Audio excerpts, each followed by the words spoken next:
So I watched the Cup final this morning, and Indiana was great on defense against Minnesota. And, covering the Liberty, thought it might be instructive to watch and learn, considering there's a fairly likely playoff matchup down the road for Minnesota and New York. And the Lynx offense gave the Liberty a lot of trouble at points last season. Haven't played yet in 2025. But anyway, I thought there were four main things Indiana did really well. And it started with great individual efforts at the level, at the point of attack. Um, Active hands, getting through screens. Minnesota had a hard time just like hitting the roll, hitting the pop. And on these clips, you'll see it. Two players that really deserve major props are Ari McDonald, right here, gets that deflection and steal. And Sid Colson, right here, combines with Natasha Howard to force one of two illegal screens on Courtney Williams, trying to initiate a handoff. But even Lexi Hull, gets through the screen, stays attached to K-Mac. Now Natasha Howard doesn't have to help as much. Aaliyah Boston doesn't have to do a ton on the dig or stunt or whatever and force a miss. Just great perimeter defense individually from a lot of the Fever, especially those two guards I mentioned. Schematically, they tried to push a lot of offense towards the sidelines. So the individual efforts allowed them to contain the ball in the middle of the floor, but generally they kept the ball out of the middle of the floor, denying handoffs, icing screens. I love this camera angle. You can see Sid Colson work a little bobble, and then Kelsey Mitchell's there and help. They force the turnover. If she doesn't bobble, Courtney Williams might have a jumper, but the help got earlier from Indiana all night.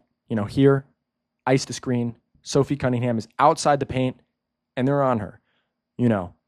Maybe better spacing from Minnesota on the weak side allows her to see a skip pass, but it's hard to make a skip pass when there's ball pressure on you. See that side of the floor. Boom, half the shot clock gone.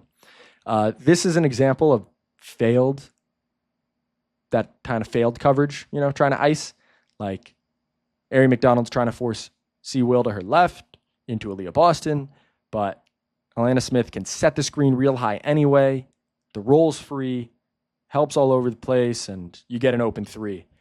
But Minnesota only took 17 threes, and that's including the one K-Mac was fouled on. Their off-ball switching, communication, kind of my third thing, and it was great all night. They only scored 7 fast break points, and here, Lexi is cross-matched onto Alana Smith, but they fronted every mismatch, and when you do that, the backside help's got to be there, and Tasha Howard is.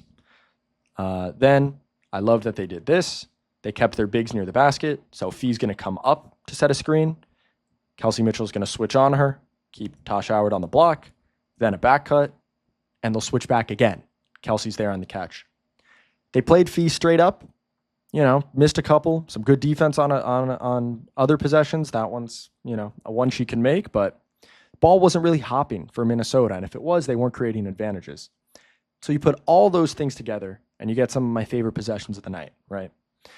Ari McDonald actually does get caught on the screen, and it would turn into emergency switches, more or less, for Indiana. Something, again, that the Liberty can excel at. So right here, AB stays with Courtney Williams, but look where Kelsey Mitchell is. Look how early it is on the help. So you contain the drive. Now here comes the off-ball communication. That turns into a switch. Aaliyah Boston comes back to take the roller, scrams Lexi out of there to the corner, and if I can just rewind, because there's ball pressure, Courtney Williams has no chance of seeing the weak side of the court. So she has to dribble out. Boom, only 10 on the shot clock. Loved this possession as well. Kind of puts it all together again. So with 12 on the shot clock, Indiana's all in their matchups. Howard on Fee, Sid on Heidemann. Fee's going to come up to set a screen, and boom, point switch. Sid takes her. So now they're going to switch this as Sophie Cunningham and Howard are going to, again, negotiate an off-ball switch to keep Howard near the rim. Up here, they switch, and now Kelsey Mitchell stuck on Fee, but she's going to get to the corner. They're going to scram switch this with good communication, and it ends up being a turnover anyway because Courtney Williams travels. But even if she didn't, Indiana's covered all the bases. And again, I feel like it's appropriate to end with great on-ball pressure from Sid Colson. So Minnesota missed open shots. They missed open layups in the first quarter. Some of it came down to individual effort. Team-wide game plan was good, but don't be surprised if, maybe the Liberty or other teams emulate and can try to emulate some parts of this Indiana game plan and execution versus Minnesota, because their defense, though they benefited from some missed shots, was outstanding in the Cup final.